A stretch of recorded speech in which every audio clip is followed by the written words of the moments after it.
अस्सलाम वालेकुम, नमस्कार, सत श्री अकाल एंड गुड इवनिंग। मैं हूं आरज़ू काज़मी और आप देख रहे हैं पॉइंट ऑफ व्यू।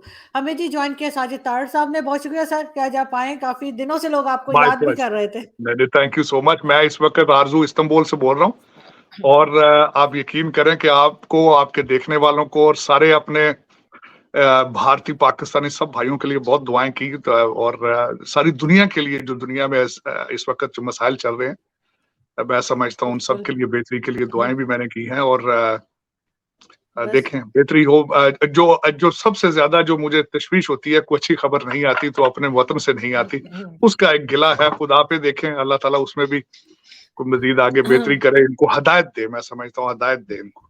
जी, बिल्कुल आप ठीक कह रहे हैं सर। और सर यहाँ पर आज फिर जो है वो इमरान खान साहब जो है वो अदालत में आने के लिए लाहौर से चल पड़े हैं और 2-3 दिन से यही तमाशा लगा हुआ है। और ये और बात है कि इससे बड़े इश्यूज जो आईएमएफ का हो, चाहे इकोनॉमी हमारी जिस तरह से हो रही है, उसके ऊपर कोई बात नहीं की जा रही, बस सिर्फ इमरान खान हो रहा है।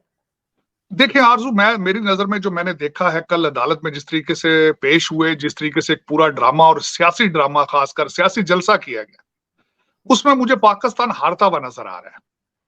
पाकिस्तान हार रहा है और उसमें जो एक मेरा बल्कि क्वेश्चन मार्क है। कानून हारता नज़र आ रहा है, इसमें इंसाफ हारता नज़र आ रहा है। अगर आपके एक मिसाल सोचा जाए, 5-6 लाख लोग आपके फॉलोअर हों ट्विटर पे और आपके फेसबुक पे और आपके लिए ट्रोलिंग करने वाले कुछ लोग मौजूद हों, तो आपके लिए क्या ख्याल है? आप कानून से मुबर्रा हैं? अदालतों को चाहिए वो आपको हाथ ना लगाएं, पुलिस आपको समन और वारंट सर्व ना कर सके। ये नई डेफिनेशन है पाकिस्तान की, ये नया कानून है पाकिस्तान का। इसमें मुझे नजर आता है जो स्टेट है, मैं ये नहीं कहूंगा शहबाज शरीफ की स्टेट है। स्टेट एक अलग चीज होती है, हुकूमत एक अलग चीज होती है, स्टेट एक अलग चीज होती है। इसमें मुझे अदालतें हारती नजर आ रही हैं, इसमें मुझे पाकिस्तान और स्टेट ऑफ पाकिस्तान हारता नजर आ रहा है, जो कि अपनी रिट को मेंटेन नहीं कर पा रहा।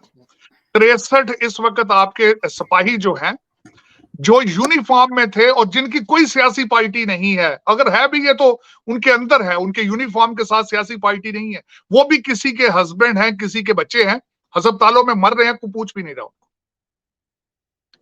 और इसमें मुझे हर तरफ से नजर आ रहा है कि पाकिस्तान हार रहा है, क्योंकि पाकिस्तान का सबसे बड़ा मसला इस वक्त मुआशी मसला है, सियासी नहीं है। सियासी तो कभी रहा ही नहीं है ना, क्योंकि ये सारे जो लौंडे लपाड़े हैं, ये तो सारे एस्टेब्लिशमेंट की औलाद हैं सारे। भुट्टो से लेकर, नून लीग से लेकर, ये जो आज के बच्चे चढ़े हुए हैं, ये 2018 के सारे फेक इलेक्शन की बुनियाद पे आए थे। और इन्होंने जो 3.5 साल में पाकिस्तान में किया है, मेरा ख्याल है 22 करोड़ लोग वैसे अंधे हो चुके हैं, बहरे हो चुके हैं, जिनको नजर नहीं आ रहा। लेकिन इनके पास कोई रिलीफ नहीं है पाकिस्तान के लिए। क्या ये आके कौन सी फैक्ट्रियां लगाएंगे, पाकिस्तान अपने कदमों पे खड़ा हो जाएगा? और जिसका आपने जिक्र किया है, आईएमएफ ने तो कह दिया ना बात, जी। बड़े अरसे। बल्कि आईएमएफ को आप किस तरह ब्लेम कर सकेंगे जब आपके पास खाने को जहर के पैसे नहीं है? तो आप बैलिस्टिक मिसाइल को बना के क्या करेंगे?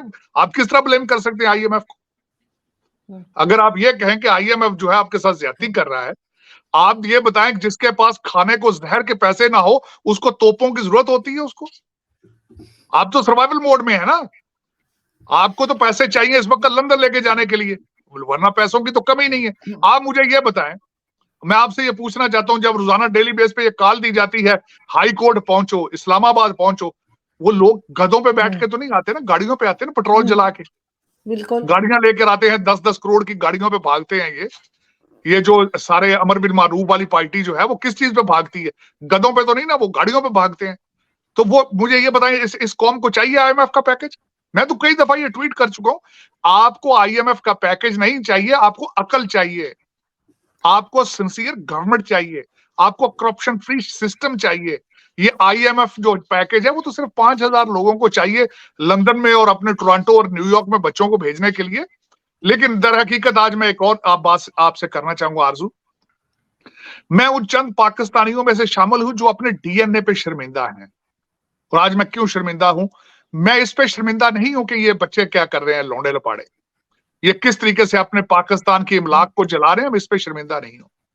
मैं शर्मिंदा हूं जो 20 साल का तोशा खाना का रिकॉर्ड सामने आया है, 446 पेजेस का जो एक सामने आपका माजी और मुस्तकबिल जो उन्होंने खोल के सामने रखा है, 50-50 रुपए की चीजें भी नहीं छोड़ी गई, अनानास के बिल्कुल। पैकेजेस नहीं छोड़े गए उसमें, 50-50 रुपए की चीजें। उससे पता चलता है कि आपका माजी और मुस्तकबिल क्या है। सर उन उससे 20 तो सालों सभी का खुल गए, सर सभी उससे तो सभी एक जैसे। जी आरजू, उसमें सभी लोग वो खुले हैं जो पाकिस्तान की किस्मत के फैसले करते हैं। उनके उनके उनका पता चला है कि वो क्या है। अगर वो देख लें तो आप फिर अदालतों को छोड़ दें। और दूसरा आरजू, मैं उसमें ये बात बताऊंगा, उसमें सिर्फ सियासी पार्टियां मौजूद नहीं है। उसमें कोई भी आपकी रूलिंग पार्टी जो है, कोई रूलिंग पार्टी नहीं है। जो भी साहिब इख्तियार है उसमें नहीं बचा, चाहे वो आपकी इस्टेब्लिशमेंट है, चाहे अफसरान है, चाहे उसमें जजेस हैं, किसी ने भी बख्शा नहीं है तोशा खाना के चक्कर में। और मैं समझता हूं कि वो एक वो इस्टेब्लिशमेंट और पाकिस्तान के मुंह पे तमाचा है। वो अगर वो देख लें तो फिर आपको गिला नहीं रहेगा, आप अपना मुस्तकबिल खुद ही डिटरमिन कर लेंगे। अगर आप तोशा खाना के वो 446 पेज का 20 साल का वो रैकेट पढ़ लें तो मैं बिल्कुल शर्मिंदा ऐसा हूं, है। और मैं शर्मिंदा हूं उस बेस पे। तो फिर ये अदालतों ने क्या करना, ये अदालतों में भी वही लोग तोशा खाने वाले ही बैठे हैं, वो और कौन है। तो लेकिन सर यहाँ पे तीन चीजों का जी नाम जरा मेंशन करना चाहूंगा आरज़ू, मुझे इजाजत दीजिएगा। जी जी उसमें 3 बंदे मैंने देखे हैं, मैंने बड़ी डिटेल के साथ उस तोशा खाना को पढ़ा। आसन इकबाल साहब 20% अपनी चीजें देकर रोलेक्स की घड़ियां लेकर गए थे, लेकिन वापस लौट कर आए जब तोशा खाना निकले तो 100% पैसे देकर गए। उसमें 2 लायंस नायक थे जिनको घड़ियां दी गई हैं, एक का नाम अतीकुर रहमान था, एक का नाम मेरा ख्याल है मलक कासम है, एसएसजी के वो सिपाही थे। वो बेचारे तो 20% देकर घड़ियां नहीं ले सके, उनके पास तो 20% भी नहीं था देने के लिए। लेकिन ये है कि, और मैं उसमें एक और वाकया खासकर जो मैं एक आर्टिकल के हवाले से बताना चाहूंगा। अमेरिका के एक अंडर सेक्रेटरी था, वो मीटिंग में बैठने लगा जब, तो उसने रिक्वेस्ट की प्रोटोकॉल अफसर को, उसने कहा मुझे पता है आपके कंट्री के अंदर कारपेट बड़े सस्ते हैं और बड़े अच्छे हैं, खुदारा मुझे वो ना दीजिएगा, मुझे कंधे पे उठा के ले जाना पड़ता है। और जो जब जाके हम तोशा खाना में जमा कराते हैं तो उसका प्रोटोकॉल बहुत पेनफुल है, बड़ा लंबा प्रोसेस होता है। ये गिफ्ट अपने पास रखो, घर ले जाओ, बच्चों को दे देना भाई, खुद बेच के खा लो। लेकिन देखें, मैं आरजू शर्मिंदा हूं जो कुछ इस वक्त पाकिस्तान में हो रहा है और जो पाकिस्तान में होने जा रहा है। मैं शर्मिंदा हूं, और पाकिस्तान मेरे ख्याल में जो अंडर जो सर्कमस्टांसेस हैं, जो गर्म हवाएं चल रही हैं, इसमें बचने की आपकी उम्मीद नजर नहीं आ रही। लेकिन सर आईएमएफ ने भी तो कहा है कि जी इनके न्यूक्लियर एसेट्स के बारे में बात की है और मिसाइल्स को रोकने को कहा है। तो अब इन्होंने ये कहा है कि जी अब हम फ्रेंडली कंट्रीज से पैसे लेंगे। इन्होंने नहीं आईएमएफ को शायद एक साइड पे कर दिया है। नहीं नहीं, वो आईएमएफ की कंडीशन है कि आप पहले उनसे पहले जो मजीद पैसे आपको मिलने हैं, पहले उनकी गारंटी लेकर आए, उसके बाद आपसे बात करेंगे। वही ना, वो कहते हैं जाओ 2000 चक्कर लगा के आओ ग्राउंड के, फिर बात करेंगे। दर हकीकत उन्हें भी पता है कि आपको पैसों की जरूरत नहीं, उन्हें भी पता है कि आप फ्रॉडिये हैं, आप रिश्वत और आप करप्शन में इन्वॉल्व हैं। मैं आपको हमेशा आपके सेगमेंट में कई दफा कह चुका हूं कि वो आपके 22 करोड़ लोग अगर आंखों से अंधे और कानों से बहरे हो चुके हैं, आईएमएफ वाले तो नाक में रोटियां नहीं डाल रहे ना, वो तो देख रहे हैं कि लंदन में आपकी कितनी प्रॉपर्टीज हैं, आपके टोरंटो में कौन कौन से महल हैं, उनको तो सारा पता है। उनको सबको पता है कि आप किस तरह लंदन में गुजारा करते। तो वो और उन्हें नहीं पता जो आपके जो टिम हॉर्टन की रिपोर्टें आई हैं, जो केएफसी के रैकेट आपने तोड़े हैं, आपका ख्याल है आईएमएफ वाले जो है बिल्कुल बहरे हो चुके हैं। देखिए, आप दर हकीकत आप बड़े अरसे से पाकिस्तान जो है वो पूरी दुनिया को बेवकूफ बनाता रहा है, चाहे अफगानिस्तान के चक्कर में, चाहे तैयबा लश्कर तैयबा में जैश मोहम्मद बना बना के बेच बेच के आपने लोगों को दुनिया को बेवकूफ बनाया है। लेकिन अब वो दुनिया जो है वो बेवकूफ नहीं, interested people are not, the world is not interested in क्या वो मजीद बेवकूफ बने। तो वो अब आपकी जरूरत भी नहीं रही, उनको सब्स्टिट्यूट भी मिल चुके हैं। उनको चाइना के खिलाफ जो चाहिए था उनको भारत मिल चुका है, एक स्ट्रॉन्ग एलाय है इस एरिया के अंदर, और फाइनेंशियली स्ट्रॉन्ग है, आपकी तरह करप्शन में भी इतने इन्वॉल्व नहीं है वो।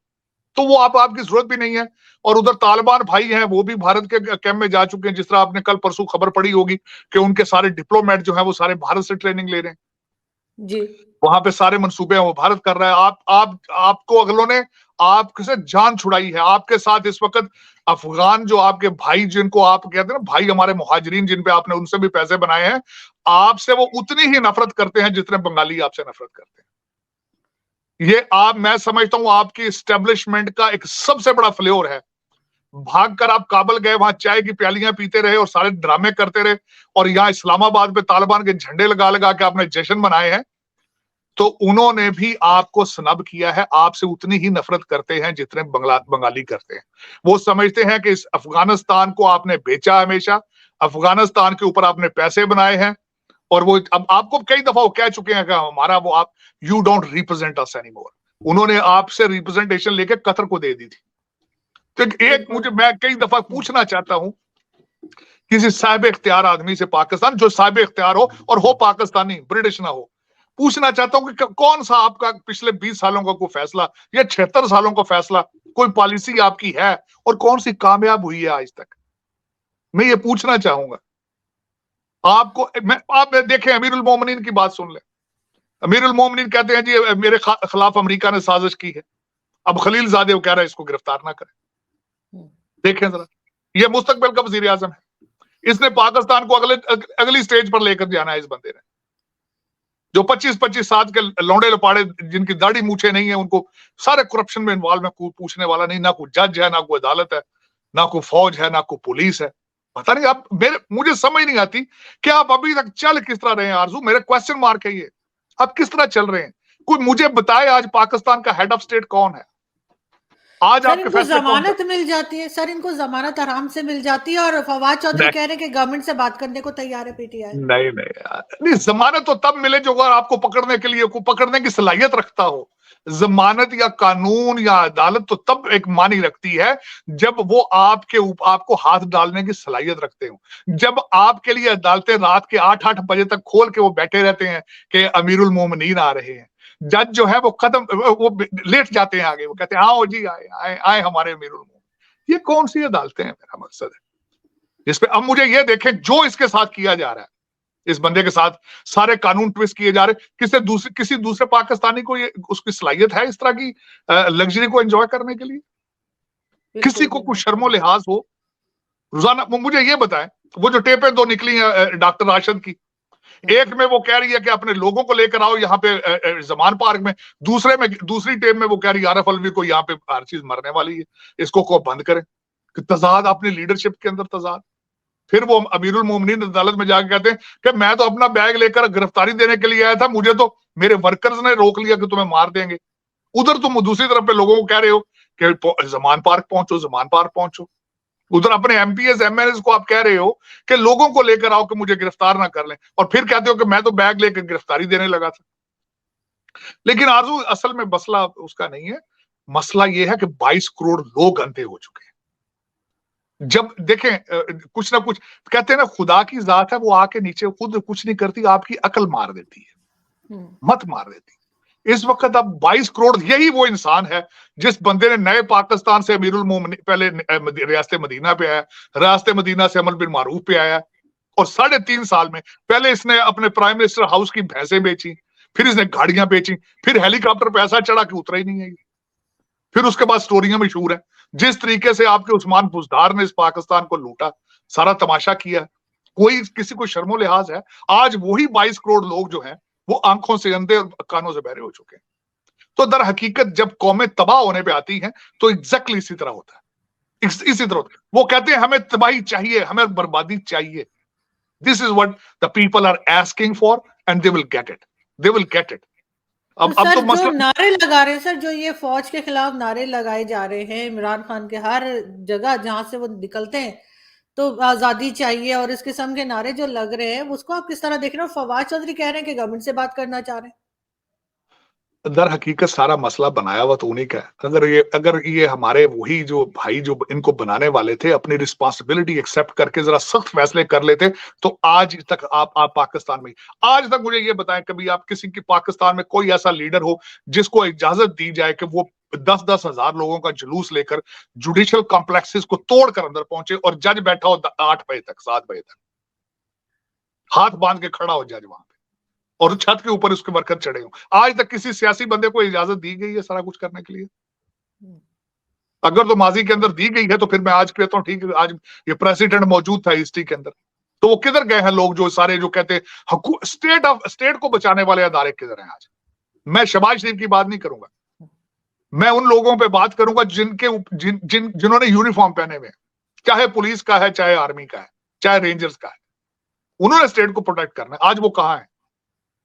जब एक जुलूस निकलता है, जमान पार्क से निकलता है, 10,000 लोगों को जब ट्वीटें करके बुलाया जाता है, तो उनको रास्ते में क्यों नहीं रोका जाता कि हाँ भी सिर्फ खान साहब ने अंदर जाना है अदालत के, ये 15,000 बंदे जाने का क्या मकसद है वहां पे? जब गेट तोड़े जाते हैं जुडिशियल कॉम्प्लेक्सेस के, उसका जिम्मेदारी क्यों नहीं ली जाती? सर गाड़ियां मोटरसाइकिलें जला दी लोगों की, उसका भी पूरा आ रहा था, नहीं, डिटेल आ इस रही थी। वक्त खत्म हो चुकी, स्टेट खत्म हो चुकी। मैंने कल परसों ट्वीट किया था, पूरी दुनिया एक एक टूटा फूटा आपने एक ड्रामा बना रखा था कि हमारे पास एटॉमिक पावर है, हालांकि मुझे नहीं उम्मीद आपके पास एटॉमिक पावर थे आप कभी भी, क्योंकि आपका बिहेवियर नहीं था। You never behave like atomic power मेरा। लेकिन अगर आपके पास था भी, तो आज पूरी दुनिया देख रही है कि आप किस तरीके से यू आर मेल्टिंग डाउन, किस तरीके से आप एक पूरी दुनिया के लिए आप एक मसला बन चुके हैं। मेरे ख्याल में तो कंप्रोमाइज इन चीजों पे हो चुका है। उसकी वजह यह है कि world is not acting, world is not square from that matter any more मेरे ख्याल में। लेकिन ये कि अफसोस, दुख कि आज आपका कोई ना हेड ऑफ स्टेट है, ना आपको किसी को पता है कि अगर किसी से बात करनी है तो किससे करनी है, ना किसी को पता। खलीलजादे एक अलग स्टेटमेंट दे रहा है, वो कहता है ये मरासला है, मुझे निकाला इन्होंने है, वो कहता है कुछ है, कोई कुछ है। वो कहते हैं भांत भांत की बोलियां बोल रहे हैं, बकरा मंडी बनी है, फिश मार्केट है, पता नहीं सर किस तरह फैसल चल रहे हैं। वावड़ा ने सर फैसल वावड़ा कह रहे हैं कि इमरान खान की पार्टी के जो लीडर्स हैं, उनका गैर मुल्की एजेंसीज के साथ राब्ता है। होगा राब्ता, देखे ना, पैसे तो कहीं ना कहीं से आ रहे हैं, जा रहे हैं ना। राब्ते तो आपकी हर पार्टी के बाहर की एजेंसियों के साथ है ना, अपने आपके तो मैं जो हमेशा कहता हूं कि 5,000 आपके फॉरेन एजेंट्स हैं। पहले तो पाकिस्तान बनाए, ब्रिटिश एजेंटों ने पाकिस्तान को बनाया था, और उन्हीं के पोते दोते इस वक्त चला रहे हैं आपको। तो वो ब्रिटिश एजेंट हो, अमेरिकन एजेंट हो, वो दूसरे एजेंट हो, सारे एजेंटों की तो गेम है। लोग तो बेचारे मर रहे हैं ना, लोग मर रहे। जो मार खाने वाले 20 करोड़ है, उनको तो अंधा कर दिया ना आपने, बिल्कुल ही। उनको एक तो सबसे पहले हमारी एजेंसियां जो है, पहले खुदा बना बना के उनके सामने भुट्टो रखा जी, भुट्टो रोटी कपड़ा मकान का नारा उसको दिया गया। फिर वो उसको उससे जान छुड़ाने के लिए उसको मारा। फिर उसके बाद नवाज शरीफ को लेकर आए, फिर नवाज शरीफ को देखें किस तरीके से उसको निकाला। सारे प्रूफ आपके सामने आ रहे हैं, किस तरीके से अदालतें कंप्रोमाइज की गई, किस तरीके से सारा कुछ। फिर एक नया एक बंदा पकड़ा, और 2018 के इलेक्शन देख लें, किस फ्रॉड के तरीके से उसको लाया गया। और आज चुप करके बैठे हुए, आज वो रिस्पॉन्सिबिलिटी एक्सेप्ट ही नहीं कर रहे कि पाकिस्तान को तबाह करने में ये लोगों को पकड़ पकड़ के आप लाते हैं, एक करैक्टर क्रिएट करते हैं, एक लोगों के लिए खुदा बनाते हैं आप, नौज बिल्ला। तो आज एक्सेप्ट करेंगे कि हमने कर लिया, इनको टेक केयर करें इन चीजों की।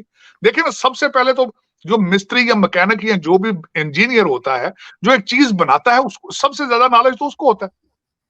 देखिए ना, बनी गाला में किस तरीके से उनकी कालें टेप करते रहे, किधर गए वो 2 ISI के, एक वो जो बंदा था आज वो एक सऊदी अरेबिया में है, एक दुबई में है, जो मुर्शद बने रहे हैं पहले। आज उनको लाए, उनको सामने रखेंगे, ये देखें यार, ये जिस तरह हमने गलती की थी, ये सारी हमारी गलती है, इसको डील करें। लेकिन ये कि ये तो तब होता है जब आपने सरवाइव करना हो। ये तब की जाती है चीजें जब मुस्तकबिल की कोई पॉलिसी आपके सामने मौजूद हो।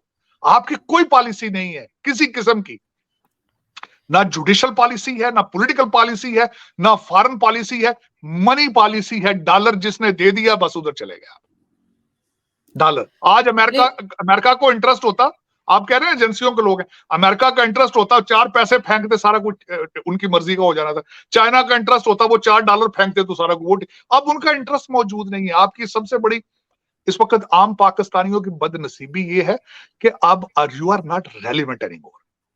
आप इतने कमजोर हो चुके हैं कि people are not, the world is not interested in you. और अब तो आपको अफगानी भी लिफ्ट करा रहे भाई। अब तो वो भी कहते हैं परे हटो यार, कौन ये क्या गंद हो यार। अब तो वो भी सीधा डायरेक्ट इंडिया से, डायरेक्ट भारत के साथ, कतर के साथ, अमेरिका से डायरेक्ट बातें कर रहे हैं, अपने इंटरेस्ट की वो सारा कुछ। अब वो भी छोड़ गए। आप खामखा जश्न मनाते रहे जी, हमारा तालिबान आ गया, हमारा फलाना आ गया। अब इस वक्त हकीकत दुख वाली बात यह है आरजू, मुस्तकबिल आपका खत्म ना, आप तबाह होते नजर आ रहे हैं और कोई रिलीफ नजर नहीं आ रही है मेरे ख्याल में। जो सर इसाक डार साहब और सब लोग तो सर बड़े हर तो 2 दिन के बाद कोई ऐसा बयान देते हैं जैसे कुछ भी नहीं है, सब ठीक ठाक चल रहा है। दूसरी तरफ एससीओ की मीटिंग के लिए इंडिया ने इनवाइट किया है डिफेंस मिनिस्टर को, आपको लगता है ये जाएंगे? चले, मेरे ख्याल में जाना तो चाहिए। मेरे ख्याल में तो चीफ जस्टिस को भी जाना चाहिए था। मेरे ख्याल में तो मैं समझता हूं भारत की मेहरबानी है आपको बुला लेते हैं, हालांकि आप इररेलीवेंट हैं। लेकिन आप ना जाके, मेरा मकसद ये भी एक अजीब सा ब्लंडर करते हैं आप, ना जाना। आप चले भी जाए तो क्या फर्क पड़ता है, ना भी जाए तो क्या फर्क पड़ता है, मेरे ख्याल में तो कोई फर्क नहीं पड़ता। लेकिन जाए तो शायद कभी कोई किसी किस्म की विंडो खुल जाए कहीं ना कहीं डायरेक्शन। हो सकता है भारत ही 4 पैसे दे दे आपको, रोए पीटे वहां जाके, आप क्या पता। लेकिन ये कि अब देखें, मेरे ख्याल में डिफेंस मिनिस्टर साहब को जाना चाहिए वहां पे। मैं तो हमेशा ये कहता था कि पाकिस्तान की अगर कोई बंदा सोचे, कोई अक्लमंद आदमी इंसान सोचे, जो पाकिस्तानी हो, जिसकी मोहब्बत पाकिस्तान के साथ हो, जिसके बीवी बच्चे पाकिस्तान में हो, सबसे पहला अगर वो इस पाकिस्तान को जोड़ने की कोशिश करे, तो सबसे पहले 2 मुल्कों के साथ, 3 मुल्कों के साथ जोड़ने की कोशिश करे। भारत के साथ, ईरान के साथ, अफगानिस्तान के साथ, और जो चाइना के साथ रिलेशनशिप खराब है उनको ठीक करने की कोशिश करे। ईरान से तेल ले, ईरान से तेल ले, अफगानिस्तान के साथ ट्रेड शुरू करे, भारत के साथ ट्रेड शुरू करे। अगर ये करना होगा यहाँ से, और यहीं से ये सारा कुछ निकलेगा। अगर नहीं करेंगे तो तबाही बर्बादी है आपकी। आपको लंदन से निकलना होगा, आपको टोरंटो से निकलना होगा, आपको अमेरिका से निकलना होगा, आपको पाकिस्तान का पाकिस्तानी लीडर ढूंढना होगा। वरना मेरे ख्याल में ये जो 5,000 लोग हैं, ब्रिटिश एजेंटों के पोते दोते, और ये दूसरे जो पढ़े लिखे आवारा लोग हैं, अगर आप इसी तरह पाकिस्तान चलता रहा, मेरे ख्याल में मुझे आपका पाकिस्तान, सबसे पहले तो मैं तो आपको 1000 दफा मैंने कहा कि आपने तो पाकिस्तान बनाया ही 1947 में। फाइलों में एक मुल्क बनाया गया जिसके 2 टुकड़े, क्या अब तो 4, अब तो 5 हो चुके हैं टुकड़े, क्या इनको टुकड़े ही टुकड़े हैं, अब तो क्या है, अब तो हर शहर ये टुकड़े बन चुका है ना, क्योंकि रेट ऑफ गवर्नमेंट तो है ही नहीं किसी जगह पे, ना अदालतें हैं, ना फौज है, ना पुलिस है। लेकिन सर लेकिन अगर इसको अगर ईरान, इकट्ठा करना है लेकिन जी आरजू, अगर इसको किसी ने इकट्ठा करना है तो किसी पाकिस्तानी ने करना है। ये जो ब्रिटिश लोग आपने बिठा रखे हैं इस्लामाबाद में, they are not good for Pak, they are not good for this country. बिल्कुल, लेकिन सर साथ-साथ अगर ईरान और सऊदी अरब आपस में मिल सकते हैं और बात कर सकते हैं, टर्म्स बेहतर कर सकते हैं, तो मेरे ख्याल है भारत और पाकिस्तान को भी करना चाहिए, क्योंकि पाकिस्तान को ज़रूरत है, भारत को हमारी ज़रूरत नहीं है, लेकिन हमें तो ज़रूरत है। ऑफ कोर्स, मैं तो हमेशा ये कहता रहा हूं, हमेशा ये कहता रहा हूं। मैं समझता हूं सबसे ज्यादा नफरतों की जो सारी थी चीजें, ये पॉलिटिकल मैटर्स थे सारे। हुँ, दोनों साइडों पे जो नफरतों की बात अगर की जाती है आरजू, तो ये सारा पॉलिटिकल मैटर है। You have to work with it. बल्कि इस वक्त बिल्कुल, Bharat Bharat Bharat is moving as a regional power. उनको भी अपने बैकयार्ड में अगर ड्रामा होगा तो it's not good for them at the same time. इनके लिए तो सर्वाइवल की मैटर है, इनके लिए तो सर्वाइवल है। लेकिन करेगा कौन, करेगा तो वही जो पाकिस्तानी होगा। ये जो ब्रिटिश लोग बैठे हैं, जो आपके इस वक्त देखे ना, इस वक्त जो 5,000 लोग आपको चला रहे हैं, चाहे एस्टेब्लिशमेंट से या जुडिशरी में, इन सब के बच्चे बाहर हैं। ये पाकिस्तान में वारदात करने जाते हैं, वहां से पैसा कमाते हैं, लंदन भेज देते हैं। ये दे आर नॉट पाकिस्तानीज, ये they are Pakistani by name, they are Pakistani just by domicile, they are Pakistani by passport. लेकिन इनके बच्चे, प्रॉपर्टियां सब बाहर हैं। इनसे जान छुड़ानी होगी, वरना मुझे आपका कोई मुस्तकबिल में कुछ भी ना होता नजर नहीं आ रहा। लेकिन सर जान कैसे छूटेगी इनसे? क्योंकि इनके हाथ में पावर है, आम आदमी क्या कर सकता है? देखिए, वो 2 तरीके ना, एक तो या तो बिल्कुल ग्राउंड पे चला जाएगा, अब आईएमएफ का पैकेज नहीं आएगा तो ये वैसे कहते हैं ना, ये वैसे ड्राई होके खुद ही भाग जाएंगे, क्योंकि ये तो दिहाड़ लगाने आए हैं, वारदात करने के लिए आते हैं पाकिस्तान। अब वारदात नहीं होगी, पाकिस्तान वैसे टूटा फूटा, या तो वैसे भाग जाएंगे, तो या फिर मुस्तकबिल में आईएमएफ का पैकेज नहीं होगा, महंगाई बहुत ज्यादा बढ़ेगी, तो लोग इनके घरों में घुस घुस के मारेंगे, थप्पड़ मारेंगे, तो खुद ही भाग जाएंगे। 2-3 तरीके हैं, लेकिन ये तरीके, इन्हीं में से कोई ना कोई तरीका अडॉप्ट होना होगा, वरना नजर नहीं आता। मैंने आपको बताया था कि मुस्तकबिल में अगर आप कुछ अच्छी पॉलिसियां नहीं लेते तो 2 चीजें बढ़ेंगी, डाके बढ़ेंगे, लॉ एंड ऑर्डर और तबाह होगा, और भीख मांगने वाले बहुत ज्यादा बढ़ जाएंगे। तो ये 2 किस्म की पार्टियां जब आपस में लड़ेंगी, तो ये जो लंदन वासी लोग हैं ये खुद ही भाग जाएंगे। बिल्कुल ऐसे ही सर, और हम उम्मीद करते हैं और दुआ करते हैं कि कुछ बेहतरी आ जाए और ऐसा हो जाए कि किसी तरीके से पाकिस्तान जो है वो एक सही ट्रैक पर आए। बहुत शुक्रिया सर कि आपने आज जॉइन किया। Thank you sir.